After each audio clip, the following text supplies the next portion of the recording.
The people that were watching the wife from King of Queens are about to show up at my door and take me out. You're about to get a call in the next few days from a monitoring service. At no point in your rambling, incoherent response were you even close to anything that could be considered a rational thought. I'm doing everything I can. Now stop calling me Shirley. The center has to be at least 3 times bigger than this. All right, it's another edition of Sincerely Unqualified. I'm Kevin. As always, we have Wini. Today, we have Hot Rod, and that is an old favorite of mine. I used to watch this movie all the time. I don't know about you, Wini. No, I watched it so many times, but it's still so great. It's always one you jump back into, and you're so happy you did. Absolutely. Yeah, no, this one. So I don't even know if this is the same as most other people. So I had a ton of kids in the same neighborhood that I grew up in. And we would watch this Meet the Spartans, just like the most mindless comedies ever. I doubt we'll do one on Meet the Spartans. If we're around in 3 years doing the same thing, maybe. But I hope it never gets to that point that we do that. Then we'd have to do like movie 43 and shit. And I don't know if we can go there. I don't know if we can go there. Yeah, I'm not diving into that realm because I can't do it to myself. I went through that watching those in theaters and I can't do it to myself again. Yeah. No, I really can't. You can't rewatch this. Actually, though, those might be kind of funny. It might be kind of fun to do a bad one or like a bad spoof one, and we maybe like a little special.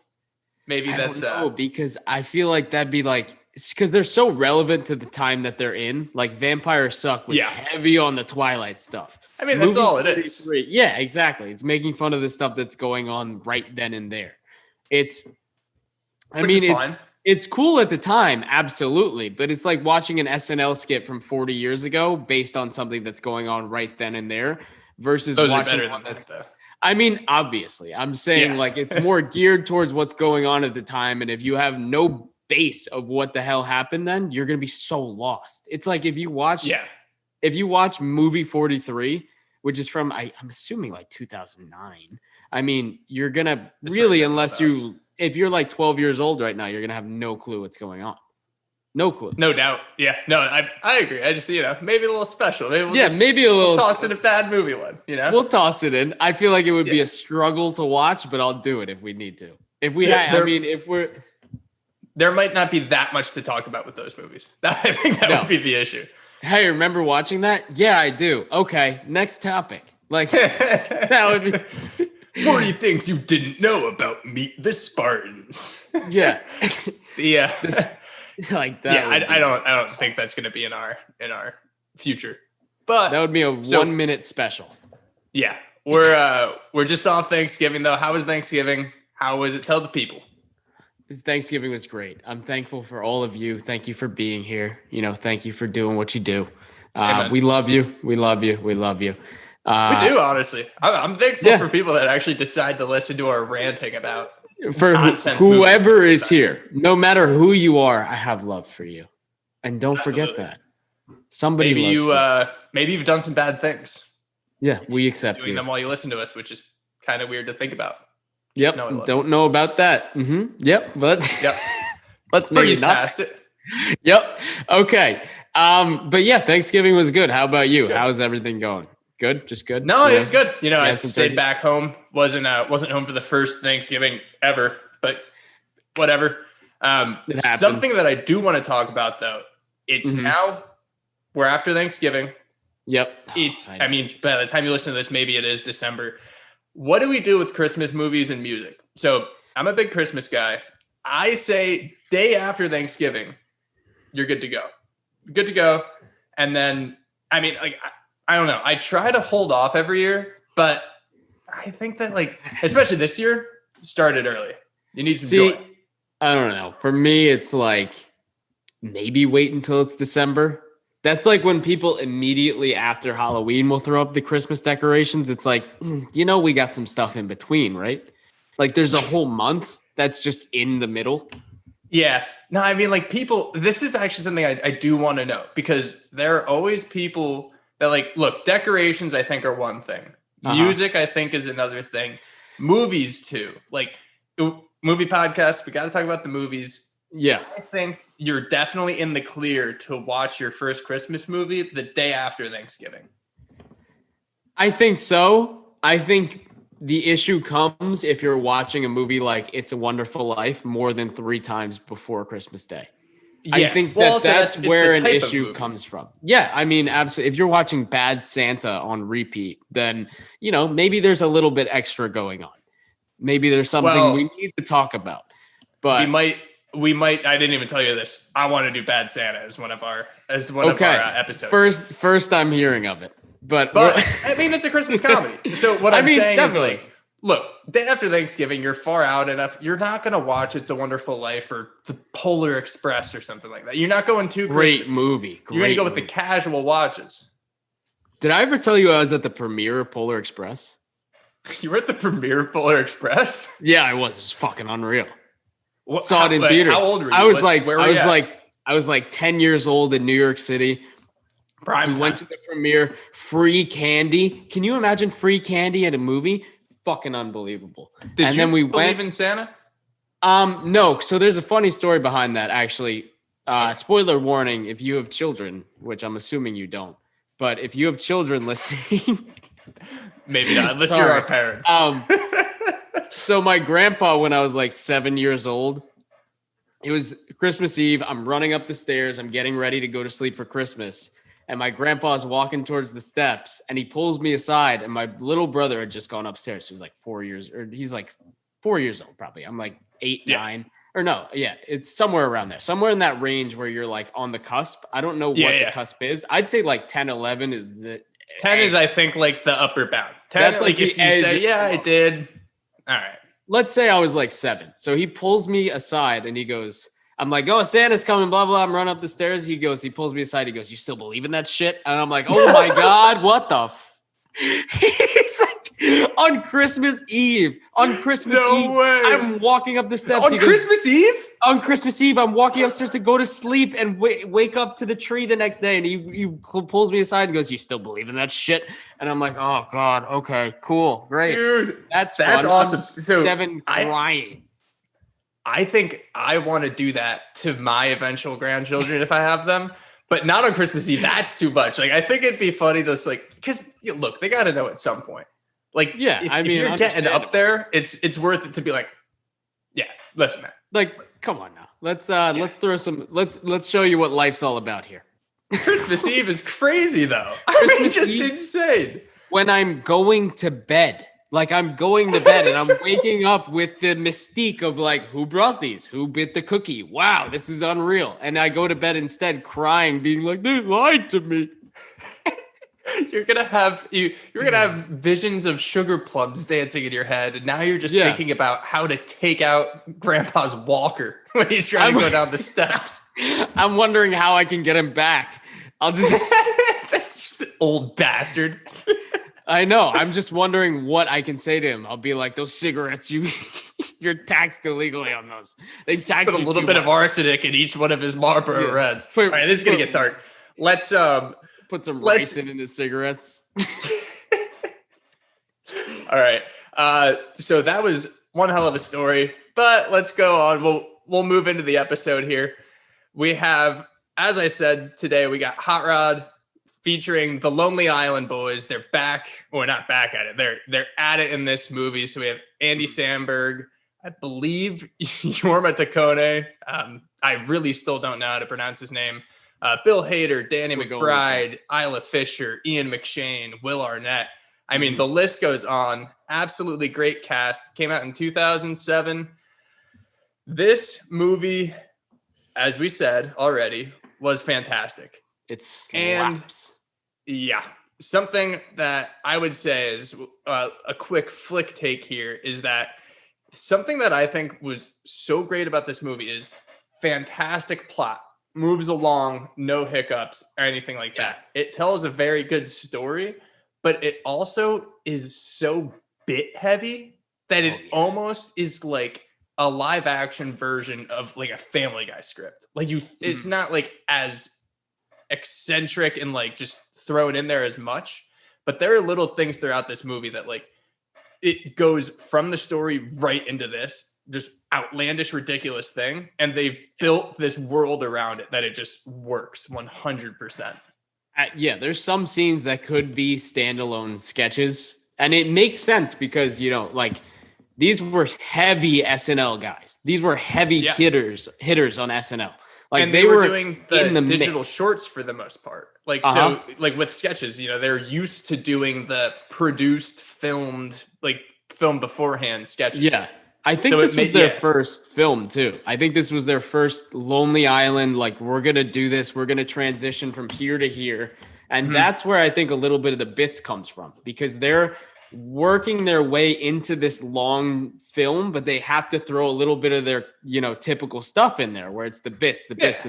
And I feel like they think in bits a little bit, where it's like we said in 40-Year-Old Virgin last week, how it was built off of a bit where Steve Carell had this bit in Second City, built it off that.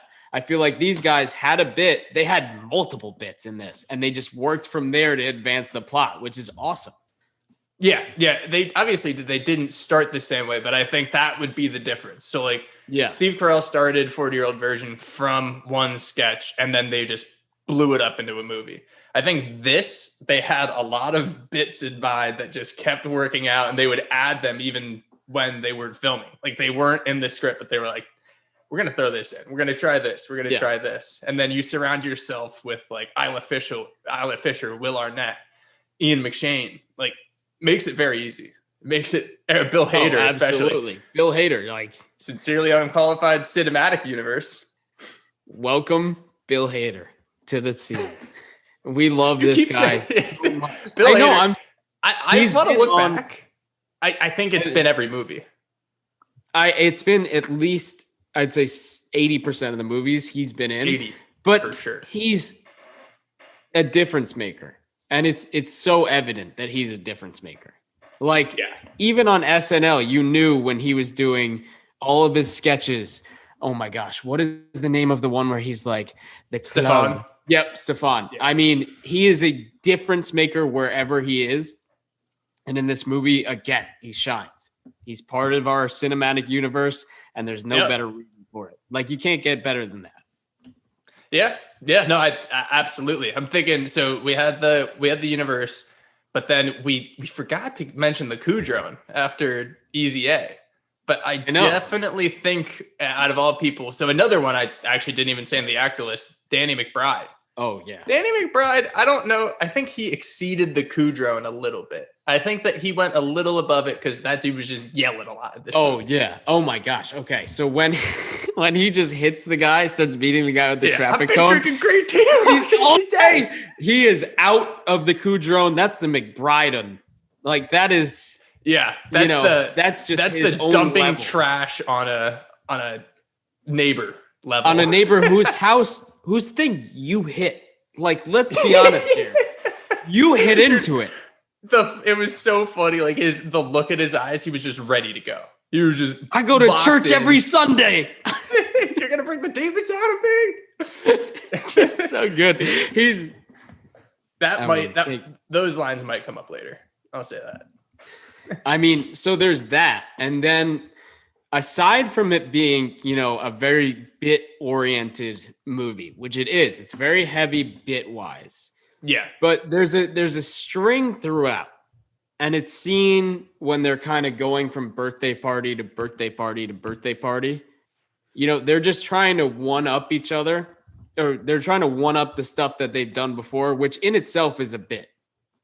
But it's really like their childishness is shown throughout the entire movie, and kind of how all of them never grew out of this certain realm that they're in, where I know I mentioned it to you before a little bit, how the only time, like the timeline of this and the timing and when it takes place is kind of ambiguous.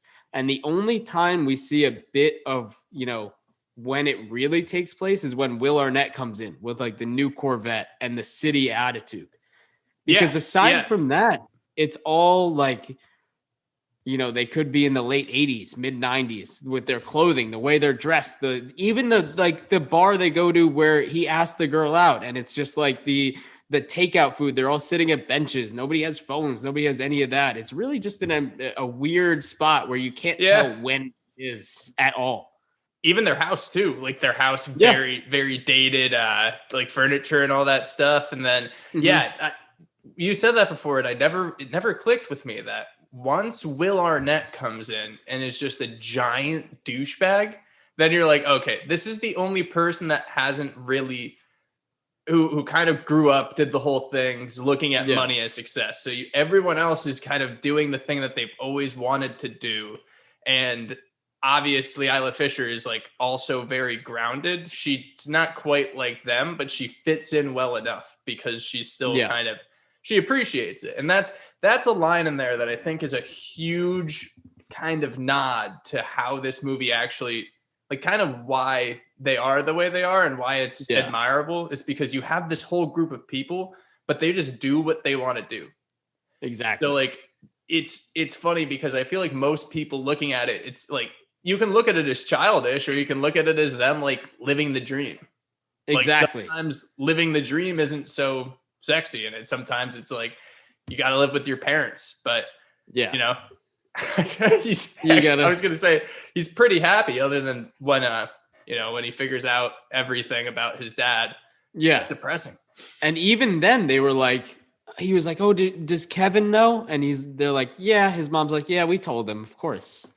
And it's because he couldn't handle it. He just couldn't handle it. So it's him staying in this mentality of being like stuck where he was, but in a almost good way of just embracing who he wants to be, which is really cool. I mean, it's admirable. Yeah, but then there's the scenes where it's where Isla Fisher comes up for the first time and they're sitting and they introduce Isla to the crew the first time, which is Bill Hader, Danny McBride, all of them. And it's like, hey guys, this is her. This is Denise. Like, introduce yourselves. And they're all like, I like to party. I like to party. No, I like to party. Trying to impress the pretty girl. Yeah. Yeah. Just so stunned that there's a pretty girl, just having gotten out of that stage when you're just awkward in front of the, like, don't know what to say. I like to party. Like, no, we said that. Say something different. Like, I like to party too. You're like, no, you don't like to party. No one parties but me. Hey, real quick, I noticed that you kind of breezed past something right there. So you said Danny McBride, Bill Hader, but you didn't mention Kevin. So, do you want me to take a shot at his name? Do you want me to take a shot? Because you do this to me. Take a shot. Okay, I'm gonna take a shot. He's Googling the pronunciation, but he's not going to know what the weird symbols above the letters mean. If you are not watching this and you're listening, I can show you he's typing. No, and he's really looking. Here's my pronunciation. Give it right now. I'm going to give you a countdown. Jorma Taccone. Yep. I don't think so at all. Okay, cool. So we can go. This is your first time doing this to me. So how does it feel? It feels pretty empowered. Nice. You feel empowered? So I went the one way with it, and then you went the complete opposite. It's one like of us is going to be right. Like, if I would say like quesadillas, and you would say like quesadillas. I mean Jorma Taccone, and you said Jorma Taccone. I'm just embracing my Brad Pitt and Inglourious Bastards. You know, we were taking exactly Gorlami. Just we're running with it. We're running with it. And you know, one of us is going to be right, and I hope people point it out, because honestly, we have no idea. Like, please let us know. Because we have no clue. But we've tried. I have a feeling I'm right. I have a quick feeling. You have a good feeling that you're right? Not really. Okay, so let's get back to your Matagome. But the one thing that I didn't get from this movie, and I'm going to be honest, it may have something to do with the ambiguity of the time, because that may factor into people actually looking at flyers and being more inclined to go to something that they see on a flyer. Yeah. Why did so many people show up to the movie premiere? There were a lot of people. Well, let's get the obvious answer out of the way that everyone's thinking. It's a movie. It works a lot better if there are a lot of people to make fun of him. That's obvious. Mm-hmm. Okay. But you're right. That is an obscene amount of people that are just like, okay, stuntman movie. Like, I mean, I guess now I think you're right. I think it's supposed to play into this ambiguity. Like, you don't quite know where it is, but you just assume it's middle America. Like, everything kind of points to small town. Mm-hmm. I don't think it points it out. I could be wrong. I don't think it does either. It really doesn't. They just say, and what they do well is they say when Will Arnett comes in, they just say he's from the city. So they don't say what city or where he works, or they say he's a lawyer, but he's from the city. So we have no idea where it's near. Or probably works in Indianapolis. We're going to say it was Indianapolis. So they are in insert random name, Indiana. Yep. And I think you're probably right. I think that this whole thing, and something I didn't really think about, was that it's so ambiguous in terms of timing, in terms of location, because that doesn't really matter.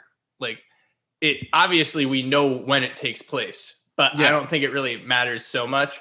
But yeah, I mean, like there were a few too many people in that auditorium. Okay. Number one, there are a few too many people in the auditorium, right? I just said auditorium, just gloss over it. I understand. Jorma Tacone. Number two. Yeah. Number two, it's never clear whether Frank, the father, fought in a war. It's never clear because you got to assume he did. You assume he did, but then there also plays into the timeline of like, when is this? Because he's young enough to have it be in the mid 90s if he served in Vietnam, maybe. And Nam. Otherwise, it's not late enough for him to have been in Desert Storm or anything like that. So that where are we? Like, where are we? I think I'm going to say 99. Okay. Late 90s, but you get 2000. Came out 8 years later. We can speculate, but we, again, have no clue.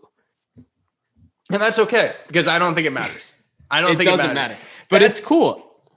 Yeah. Well, that's the thing. I think that, like, it's in this, obviously, in this manner, with the way we're looking at it, we're like, oh, it's cool that they did that. Like, it actually serves a lot of purposes to not really know other than one douchebag character. A lot of the time I think, like, and that's something I actually try to think about when I'm watching. Like, I'm like, well, why didn't they do so-and-so? Like, even if it's a TV show or anything, and it's mainly with comedies, the answer is just like, it doesn't matter. Like, exactly. Sometimes really look into things too hard, you know? No, exactly. That was just something that I noticed. Yeah. And then no doubt. His pull in this town seemed to be unbelievable because he also managed to clear out the entire town pool when he was doing that stuff. I think everyone was just at the pool, and then like they didn't know about and he's just walking around with a bullhorn, just like, all right, everybody out. Everyone's like, what is going on? Like, where did these wood boards come from? And then, like, obviously everyone's gonna watch, and then when he goes to the pool, everyone's going to laugh at him. That's good stuff. There's no doubt about that. Sad walk back home, just drenched. Yeah. Something else about the timing that I thought was super interesting was they used the band Europe so heavy in it. So with the people in the Lonely Island, I get how the music plays into this movie so well. Like, I love the music in this movie, and I love how well it works with it. I didn't see any explanation with why there's so much Europe. Like, I think this movie alone, I don't think there were too many Europe songs in Guitar Hero. Like, there might have been one, but if that weren't the case, I think Hot Rod alone is why our generation knows the band Europe. Like, the Final Countdown, everyone knows. Yeah. Sure. But, like, when you have Danger on the Tracks, you have all the other ones, like, that it's so essential to Hot Rod to have the band Europe, this like fantastic soundtrack that makes you feel good. It moves it along really well. It's like the montages set to Europe songs, incredible. Yeah, it takes it to another level. And there's movies with soundtracks that do it justice, but I think this specifically just took it to the next level, because if they didn't feature Europe so much, it would have been a very different feel. Like, if they had music from, the time 2009, it's such a different, or 2007. It's such a different vibe.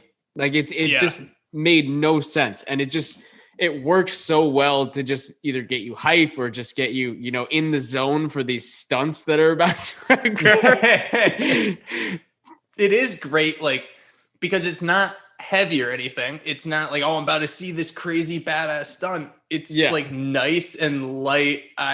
The guy's voice is kind of high, which I think helps. It's just, there's so much that suits it well to it. And it's all the music in it. So you have like I Just Died in Your Arms by Moving Pieces, a few other songs, just fantastic. So there are obviously a few like movies that are known for their soundtrack, like the Guardians of the Galaxy movies. They work the soundtrack in. That movie is also a soundtrack. One of those things. Exactly. Like the American Pie movies, great soundtrack, but that's because it's a product of the time. They use that time. Hot Rod, I think, low key has one of the better soundtracks in terms of how they use the soundtrack throughout the movie. Like it's not quite background music, but it's not like what they did in Guardians of the Galaxy 2, where they like they're like, okay, this song is this, and we're going to do this to it. Exactly. It's not like we're clearly making a soundtrack out of this afterwards. It's more of just like, we love this song and here it is. Yeah, we're like retconning music 27 years later, or whenever. I think Lonely Island having somewhat of a background musically at this point from it was. I mean, they had a songs, deep background. Exactly. Doing their own songs and everything. I feel like them coordinating the soundtrack for this was great because they knew what grabs attention musically to coincide with a great sketch.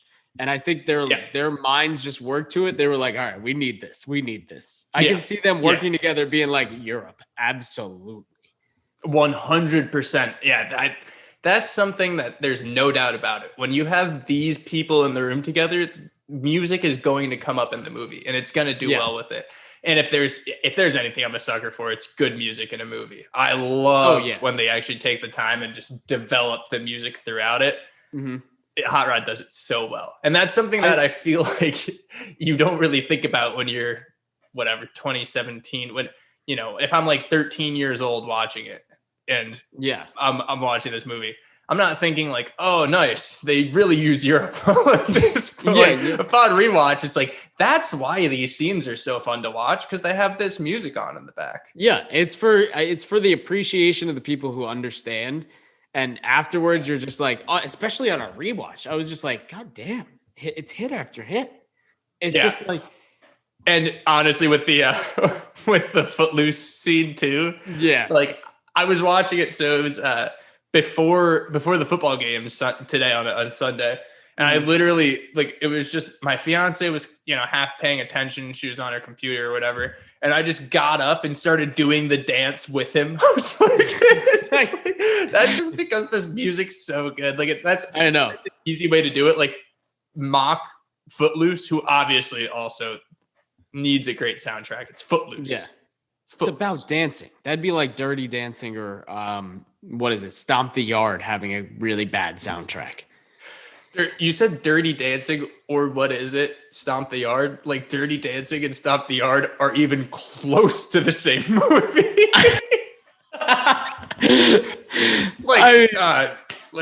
Dirty Dancing, Drumline with Nick Cannon. Okay, Mr. Drumline. Okay, YMH shout out. I know you listen to that. I actually didn't. No, I forgot about that. Wait, no way. They brought up Drumline this week. That's cool. But yeah, the shout music. Out Tom Segura and Christina P. Christina Pajitsu. There's a last name I can do. Christina Pajitsu. Yeah, I think. Pajitsky. It's like mine. Pajitsky. Damn it. Pajitsky. Okay. Hers is with a Y. Mine's with an I. You want to move on to Inexclusive? Yeah. Let's move on to our segment in Exclusives, all about the facts that you hopefully didn't know about Hot Rod. Going off of music. So in the final jump scene, when they're about to play, there's this band just rocking it. Everyone's going crazy. The band is called Gown. Like when you can see it in the movie. They have this banner and all that. And it's this ridiculous 80s metal hair band that just they're playing Head Honcho, which is a song that I believe was written for this movie. So Gown doesn't exist. It's just Queens of the Stone Age. And it was the people in Queens of the Stone Age just wearing ridiculous wigs. And it's like their alter ego. It's their like hair band alter ego. I love when bands do that, when they're not so, I don't want to say conceited, but they're so, in tune with what's going on that they can be like, all right, we're not going to go as ourselves in this movie. We don't need that promotion. We're just going to, go as whatever and just mess around. Like, I love that. That's how you can tell that like they genuinely like comedy and that they will like that they believe in the movie too. Yeah. That they're just like, it would be so funny as Gown. Let's do that. Yeah. They're playing into it. They're part of the plot. They're playing into the whole like universe that this is in. That's so cool that they just jumped in and did that. And they were like, we don't need to put our name on the banner. We don't need to jump in as Queens of the Stone Age. Let's just be Gown for now. Gown. I don't know if that's their alter ego outside. Maybe in the real world they've done that. But I do think that's a cool addition. From the quick Reddit, actually, I can't even say quick Reddit because when you hop on a Queens of the Stone Age Reddit and there are only like a few comments on it, I feel like that's kind of deep into it.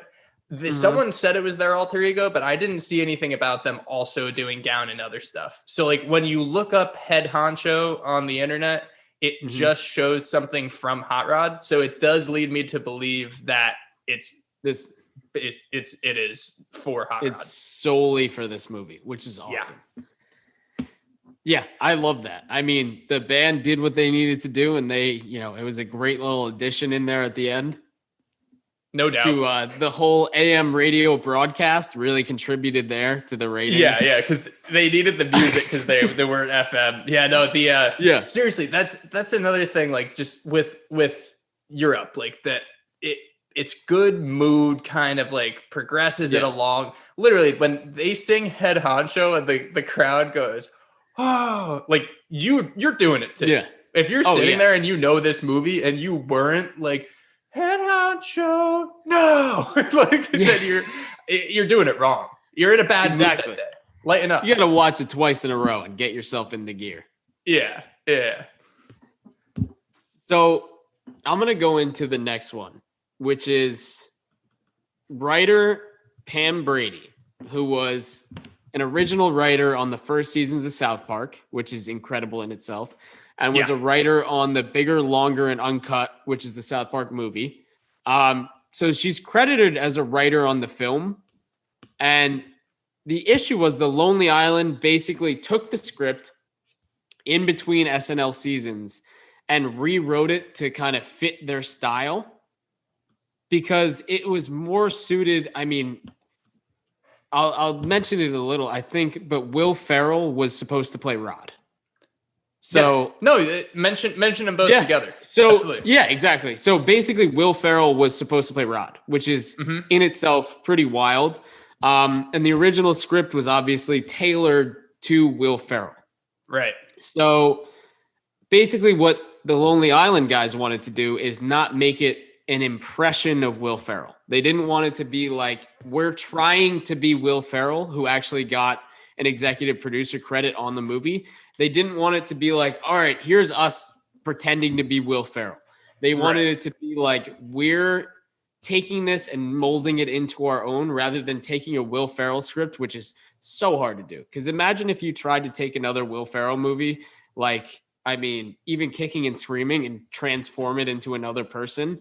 That, I mean, if you place somebody in that movie or in that frame where Will Ferrell's supposed to be, you're almost either going to try and be Will Ferrell, which is what they wanted to avoid, or it's going to be a completely different feel. Yeah, you write scripts for Will Ferrell.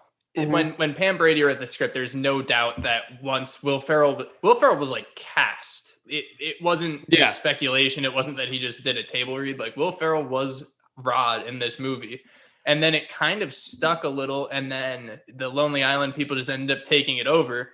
And it sounded like, just so we're clear, like you didn't say anything wrong. I just want to make sure it's known. Like, it wasn't a hostile takeover or anything. No, yeah. They didn't, it wasn't like some drama. It just happened that they took the script, and then when Will Ferrell had scheduling conflicts, because Will Ferrell wanted to do it, but then the scheduling conflicts took over and they knew that they needed someone else to play it.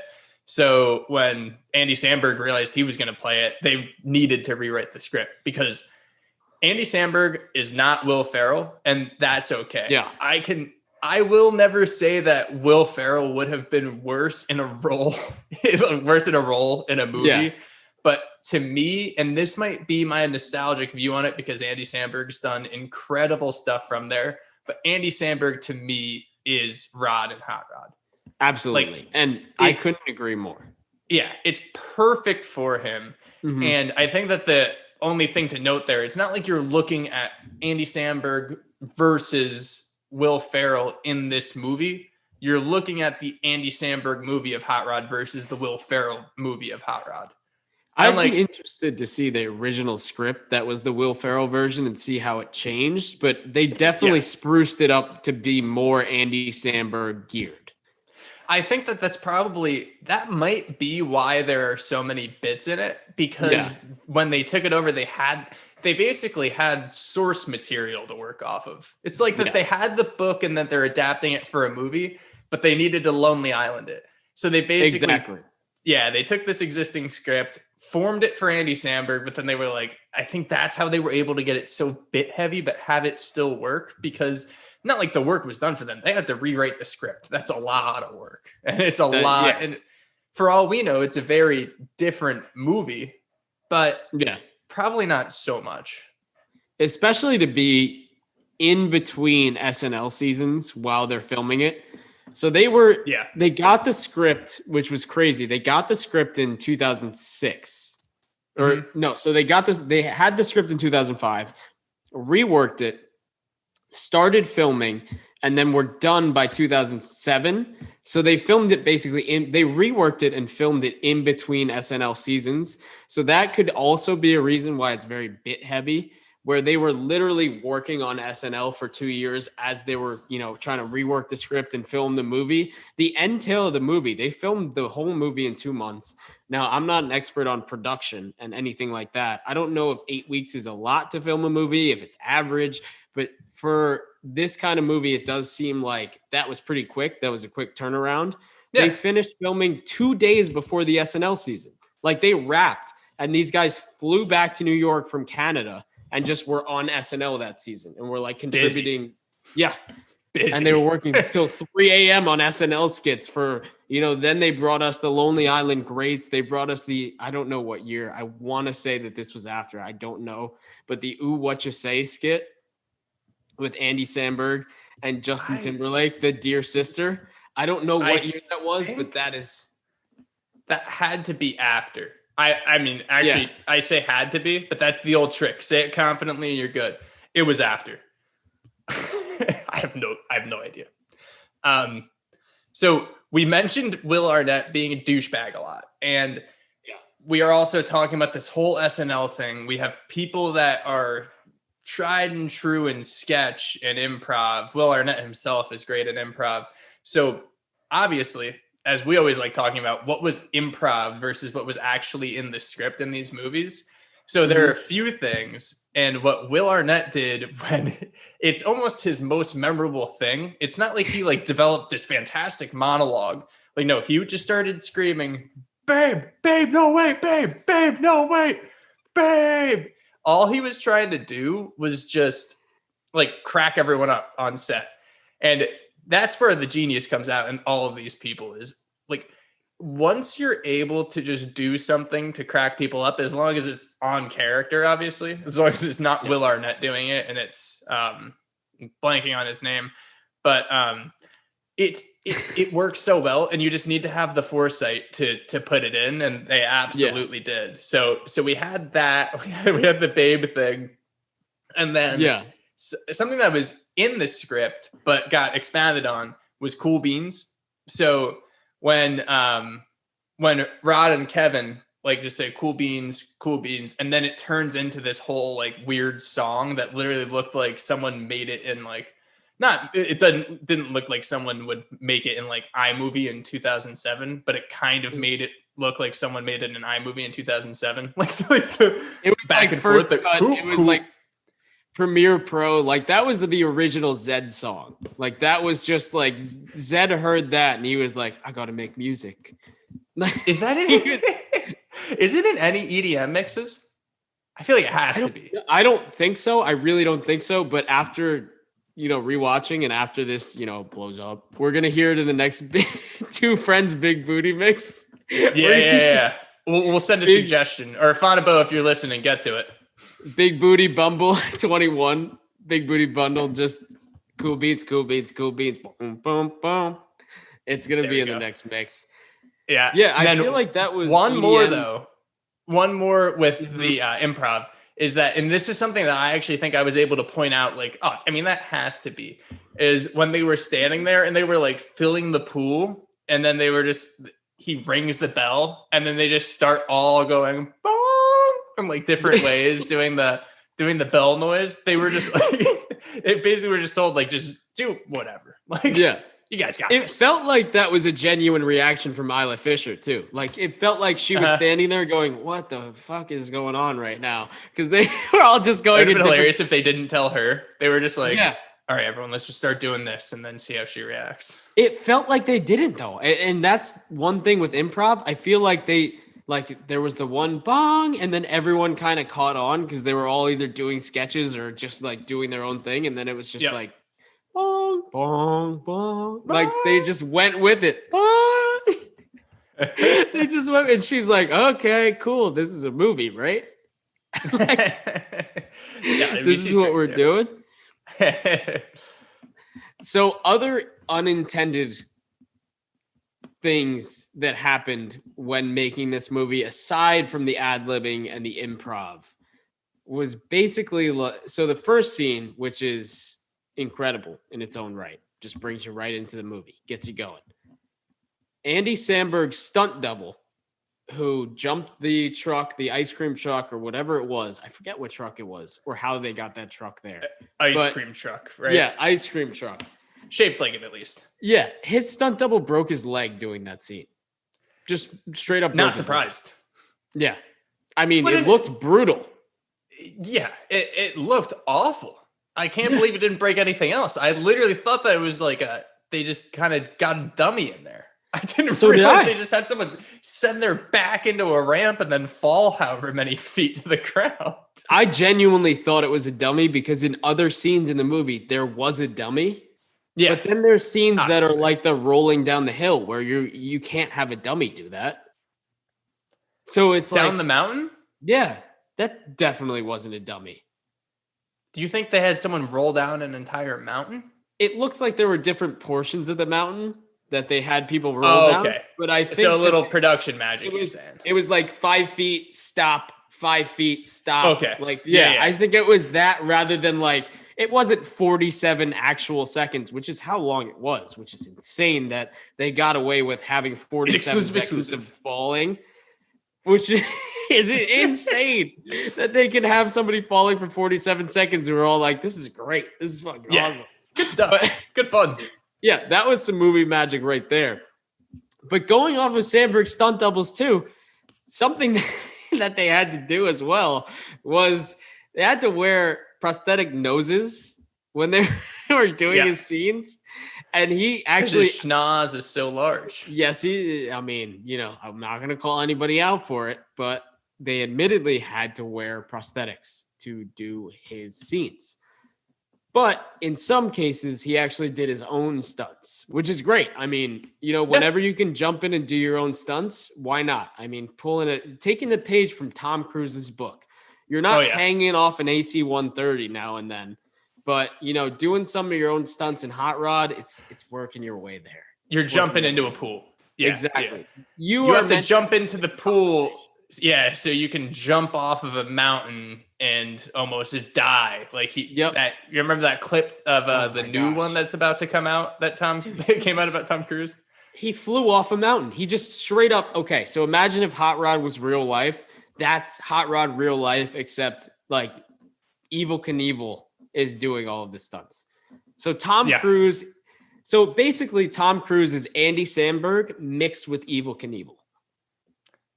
I'm cool with that analogy. Yeah, I think it's that's a fair comparison. If Andy Samberg started praising Zorg, the dinosaur of hope or whatever Scientology believes in, then he's there. He's there. Yeah. He just needs to touch those electric paddles and have someone tell him that they need to pay him a bunch of money, and then he can do whatever stunt he wants. Hey, I mean, whatever you got to do, you know. The people that were watching the wife from King of Queens are about to show up at my door and take me out. You're about to get a call in the next few days from a monitoring service. Sir, we heard what you said. It's the NSA, except National Scientology Administration. It's just watching everybody. They have the same privileges. They're just watching everybody at all times. They might have more privileges. All right. Well, they have the starships. So it's all good. If you're a Scientologist and you're listening to this, I'm surprised. I didn't know that you could listen to things. But moving on. Sorry, Scientology. The crazy thing about Bill Hader. So actually moving on. So Bill Hader, he's so good in this role, but it's because he was able to model it off of one of his childhood friends. His name is Eric, by the way. And I guess this scene where he was tripping, where he said he was tripping balls pretty hard, that actually happened, or at least something similar, but it wasn't Hader who was tripping and had to drive him to the hospital. It was his friend. So Hader had he had the know-how to work this whole character. And then also he had just with this whole character, he was drinking beer apparently the whole time. Like whenever he had a beer, which I don't think it was that often, but it definitely wasn't where like he was like, I like to party. He's actually drinking beer, and then he was wearing hair extensions too. Like he actually threw them in his hair. He wasn't just wearing a wig. So him and Danny McBride had real beers the whole way through. I mean, whenever they were holding beers, it's not fake beer, which is, something that a lot of sets do. I learned that on Cheers. I mean, Cheers is an older sitcom, but it's based in a bar. And that people are drinking beer constantly. Like there's beer in every shot. They're either drinking it or anything. It's prop beer, which is really like 2% alcohol, but it tastes like shit.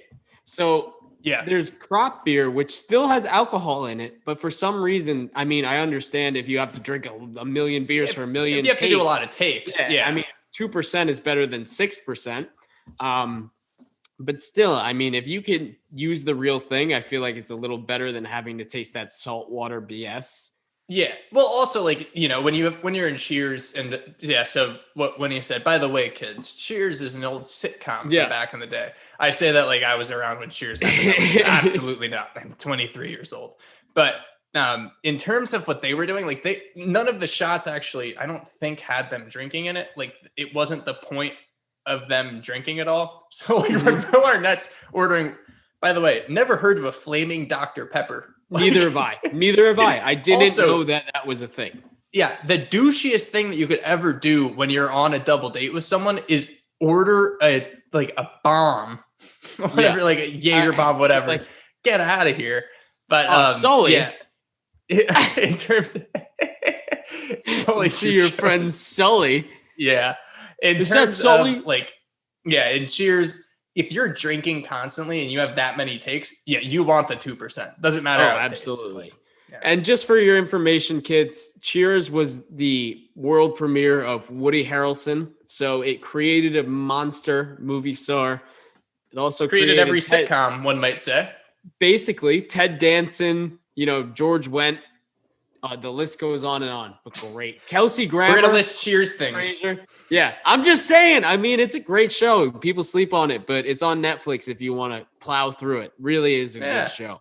Got it. I'm throwing my props to Cheers. I am. We throw props to Cheers in this house. If you've gone through all the sitcoms on Netflix, which probably you have, Cheers is the way to go if you're looking for something other than New Girl for the 6th time or Community twice. Fantastic. Shout out Cheers. Big cheers, guys. Everyone knows it. Huge cheers, guys. Huge cheers, guys. Let's move on to our favorites here. we'll go character for character first. You start out. We'll give you the honors. What do you got? All right. So for me, he steals a lot of the show. Very, not slept on, but great character. Great in every movie he's in. Gotta say, he's been in a couple movies we've reviewed, Tropic Thunder, everything like that. I'm going with Danny McBride as Rico. So you can never really get a read on his character. He's kind of just the guy who builds ramps and shit. I mean, especially when Rod quits, he's just like, who am I going to build ramps for now? That line alone, who am I going to build ramps for now? Like, what is he doing? There's something about his character. Like, I don't know anyone like his character, but at the same time, I absolutely know this character. And for some reason, they love building ramps. Just love it. That's their life, is building ramps and helping out with these stunts. I mean, what else is he doing? And that's the same thing in Tropic Thunder. That's the same thing in Tropic Thunder. He's the explosives guy, and he blows up Rod in this movie, and then he runs away after. The other thing is, like, this is the second time in one of these movies that he's accidentally blown something up. I mean, he can't follow directions; just goes for it. He's the pyrotechnics guy in every movie, and then he tries to get out of it and tries to run away in both movies. Yeah. Well, actually, in this one, he literally just packs up shop and just walks away. He's like, he takes the van and just pulls away and drives away right after. Straight up sees him and just drives away. Yeah. No, he's so good. He's so good. He's such a particular character that I feel like only Danny McBride can do. Like, Danny McBride is just, I don't think that there's really, and I'm not saying like, I love Danny McBride, fantastic. And I guess what I'm saying is, like, I don't think that he's like a Daniel Day-Lewis and he's like the best actor in the world. But at the same time, I don't know of an actor who can do what Danny McBride does that well. Because there are characters in all these scripts like that he's in, and like anyone that Danny McBride plays, like the reason he gets so much work is because there is a character out there for him, and he's the only one that can do it like flawlessly. So there's a person that I'm thinking of, and I know his name. I'm just gonna say it. It's Nick Swartzen, who is a very toned down, and I would say more. Or just he's goofier though. A more goofy Danny McBride. Yeah. That's fair. He's I wouldn't consider them Danny the McBride. Same. No, not the same. They look semi-similar, but I think Nick Swartzen and Danny McBride look alike? Yeah. Look up a picture of both of them. I don't think you're right at all. While you're doing this, I think I do get what you're saying. I think that they do. They look okay. I'm looking at it right now. Their face structure is exactly the same. Right, we'll put Danny up, if McBride you're watching just this, and if you're not, go to our YouTube and you can watch us. He just has the beard. Without the beard, Danny McBride is literally Nick Swartzen. Sorry. Okay. So in the YouTube video, we have him up right now. You guys can let us know. I don't think it does, but I do get what you're saying. I just think that it's just kind of like a lack of intelligence kind of thing, honestly, with both of them. And like that they can play this like, dumb Yeah, they're both great. I'm not saying they're both not great. Also, this movie, both Danny fantastic. McBride for me, favorite character. Yeah, by favorite character. Beating up a guy with the tractor cone, great. Yeah, you deserve it then. Yeah. So mine, got to talk about him all the time. It might be the first time we've had him as one of our favorite characters, though, just because like, maybe not, but I don't think so, but we can see. I mean, Bill Hader, when his whole scene, when I just decided to hop on my banana board and I was balls pretty hard. So I decided to jump on my bench grinder. Like, why would you do that? But Bill Hader has so much in this whole movie that he's just a lovable guy. He's just there. He's there for the crew. He is what he is, like take him or leave him. But I mean, I don't think he's like a little skinny, long-haired teddy bear in this movie. Yeah. The fact that he's tripping acid and he goes, I just got on my bench grinder. And then the scene is just him popping back with the thing going into his head. Yeah. I don't think that's going to be in our favorite lines, but that's up there. Just like the progression. I think that and also, we're not jumping to line for line yet here, but he died instantly. ... The next day, I think is also great with. I was tripping balls pretty hard. ... So I decided to jump on my bench grinder. Like, okay, cool. Yeah, perfect progression. Yeah. And then that's what we want Bill Hader in this movie to do. That's what he did, and that's why he is my favorite character. Moving on to scene for scene, I'll go first here. I loved, and I mentioned this before, this was my first Inexclusive exclusive about Queens of the Stone Age. But the whole scene leading up to the jump, I don't even think that just like when the jump happens, I'm not even including that. I'm literally talking about when he's rolling in. Queens of the Stone Age is playing head honcho. He does his speech, and I hope in some ways their kids can jump them. Peace. And then like, Frank, I'm gonna get you better, you sack of shit. Like that whole speech. Incredible. And if I'm cheating, if I can, I'm going to include when they're marching down there. I was gonna say like those 3 people are standing in front of the march, just singing along to the song. Another fantastic piece of music in this movie, by the way. But I was gonna say, please include that. It goes crazy. Yeah. Please, you can absolutely include the riot in that, because I would call that pre-jump. Like the march, the peaceful march into the absolute riot. That's definitely part of the scene. Yeah, it doesn't get better than that. Perfect scene. For me, the scene that I've showed probably 45 people throughout the years who haven't seen, I just showed somebody for the first time the other day. Like when I said, we're doing Hot Rod this week. And they were like, I've never seen Hot Rod. And I was like, whoa. Take a step back. Here's the opening minute and a half, because I'm going to show you. And I showed them the opening scene.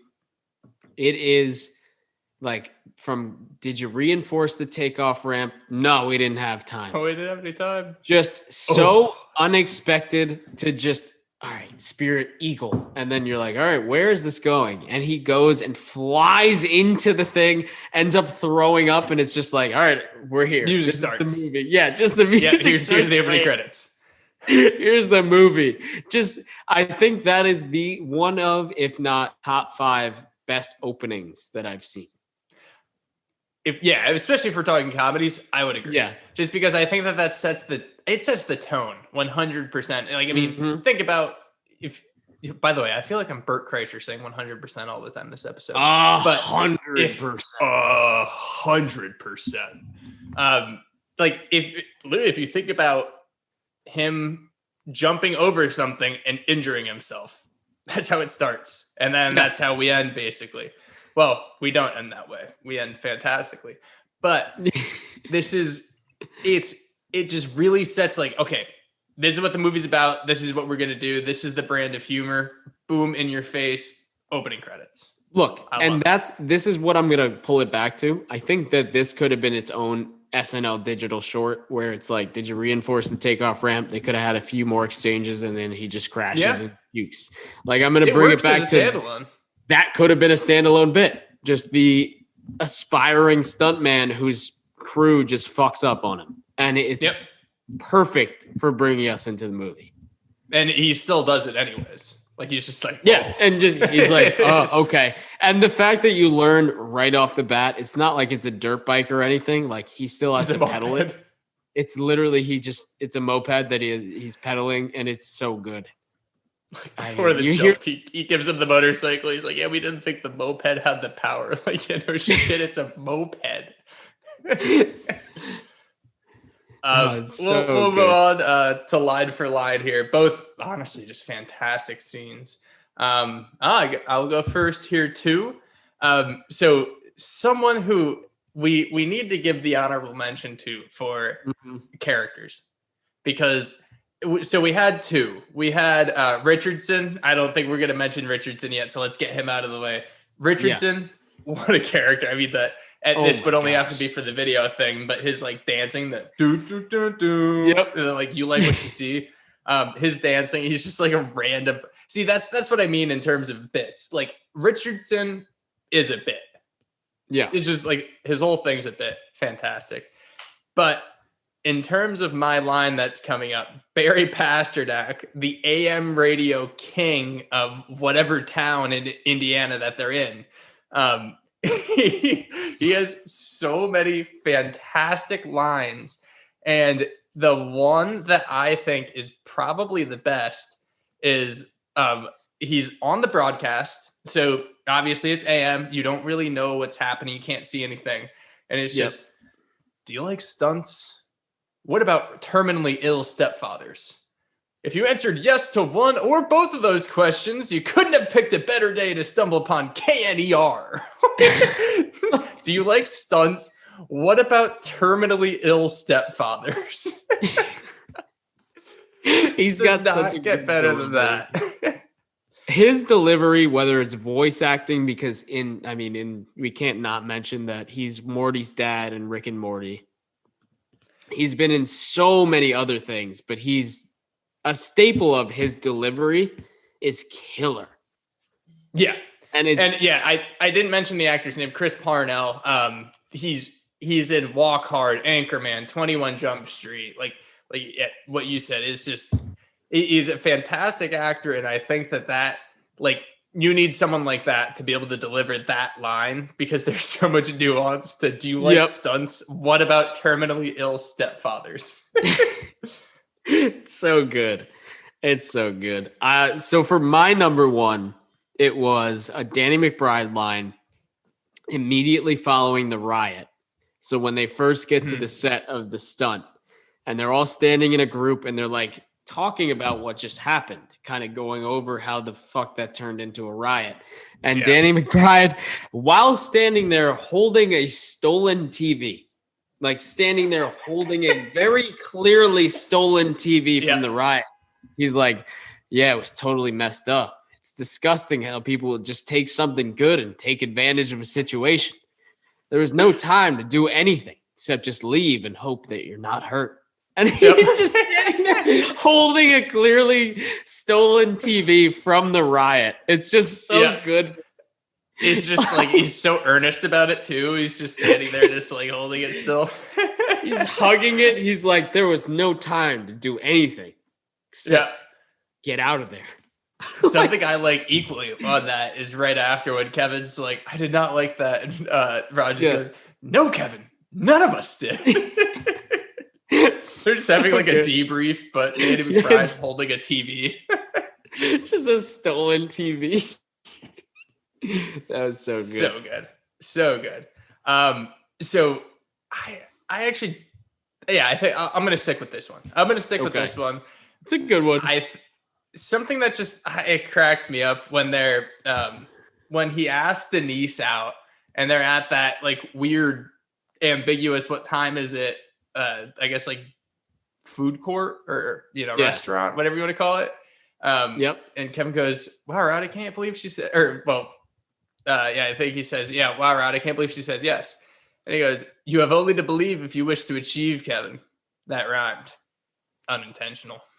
I think that's so good. For some reason, that might be one of those that relies on nostalgia for me, because that line was repeated so much throughout, I guess, the course of my life that I look back on it. I just think it's hilarious. It's it rhymed. Unintentional. I mean, you got to throw that in there. Yeah. For me, my last one is from Bill Hader. And it's a line that may get overlooked if you're not paying attention for 2 seconds. Yeah. And it's the line that in the movie, I'm sure if you heard it, you were like, all right, he's going to pick that one.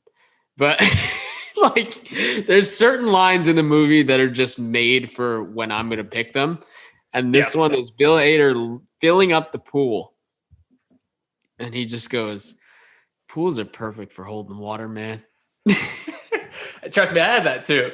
Man, pool's perfect for holding water. Like it's just showing the hose in the pool, so you don't even see him. It's just kind of in the background. That's a fantastic line, no doubt about that. Good. I don't understand where that comes from. I guarantee that was improv, because if you wrote that, I mean, that's perfect. But So with the character too, just trips acid and stuff and goes on his bench press, but he's like, pools are perfect for holding water, man. Yeah. So good. Give us the Bill Hader honorable mention that you have. Oh, okay. So this one's perfect. This is the same scene as well. So it's when his sister comes out and she goes, Dave, Mom wants to know if your friends want some grapefruit punch. And he goes, Maggie, don't even ask. Just bring it. And she stares at him for a second. He goes, don't stare at me. Go. Don't just stare at me. Go. Yeah, that one's awesome. There are so many good lines in that scene. That's one of the all-time scenes. There's the one too when Danny McBride follows up and just goes, she goes, all we had is cherry. And he goes, I don't want cherry. It makes my stomach churn or something like that. It upsets my stomach. Everyone's just like, okay. Yeah. The honorable mentions that I have are both from Barry Pasternak, and it's something that cracks me up because I think that this is actually, there's a lot of nuance to this, and it's because you have the AM radio aspect of this. Like the only thing that they could get is AM radio, and like he airs out his grievances. He's like, and something I think is funny, it's in its own right, is when he's like, no one cares about AM like they used to. It's only FM and color TV. And then they make fun of the Calvin pissing on things meme before, like not meme, but I guess cartoon before it was like mainstream to do it. But something that I love is since it's AM radio, when the jump's starting, he goes, "This has to be seen to be believed." I feel like there's a lot of nuance to that. I feel like that's a genius line. And then when they finally raise all the money, Rod's like, he broke like 20 bones is standing up there. They hit the goal. He goes, they've done it. They've raised $50,000 for Frank's conveniently priced surgery. It's so good. You think it just caps off at the 50, but then you realize it actually just goes to 50,000. Yeah. Then this is just something, you know, we're wrapping up here and we keep talking about how many bits are in it. And when I say that it's like Family Guy, this is something that made me think that so much, because right after it's when Ebenezer Scrooge comes out of one of the buses and he's like, a cooked goose for everyone. He's like, it's Ebenezer Scrooge. Like a cooked goose. Yeah. That's literally a Family Guy episode in a live action movie that has a fantastic plot. It's fantastic. I know. I mean, I'm going to do probably, I mean, there's one that you can't overlook, which is Frank just going, never sneak up on a man who's been in a chemical fire. Yeah. He's so good. So Ian McShane, like, what is the that? fact that Ian McShane is just like, he has such a limited role, but obviously he's like the most important part of the movie.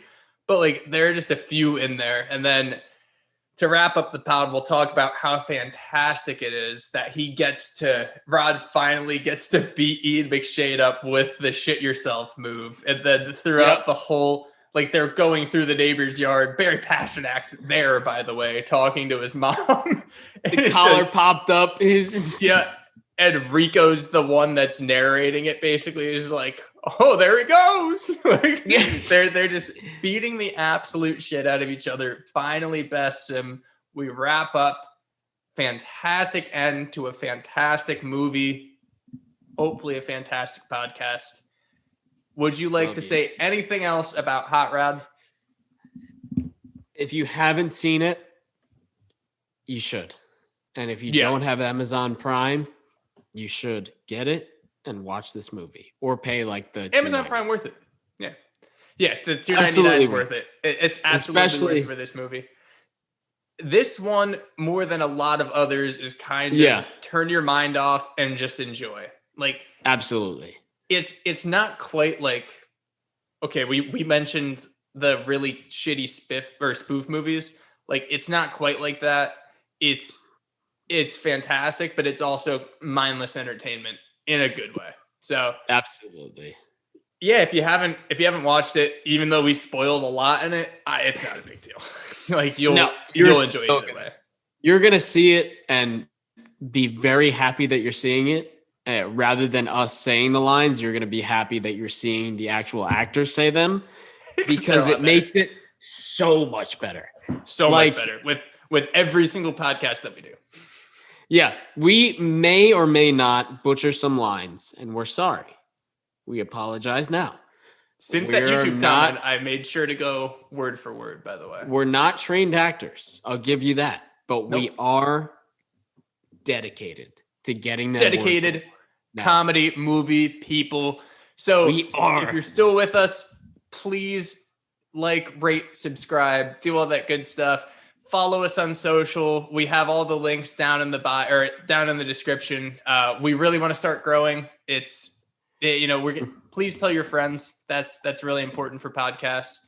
Were you going to say something? If you made it this far and you see our next TikTok, comment chemical fire and we'll know what you mean. There we go. Yeah. Comment that. If you made it here, just comment chemical fire and we'll be like, oh, damn. Okay, cool. Thank. Appreciate it. Yeah. Or like DM us or something. If you don't like commenting for whatever reason, let us know. We want to know who's listening. We also want to know what movies you guys want to hear about. Christmas is coming up. Tell us, do you like Bad Santa? That's like, to me, the best, like, pure comedy of a Christmas movie. We don't want to do like just Christmas movies just for the sake of doing them. Let us know what movies you want. Let us know, weigh in on our discussion from the beginning. When is it okay to like Christmas or to watch Christmas movies? Other than that, please comment chemical fire. I'm Kevin. I'm Wini. We'll see you at the next episode. Never sneak up on a man who's been in a chemical fire.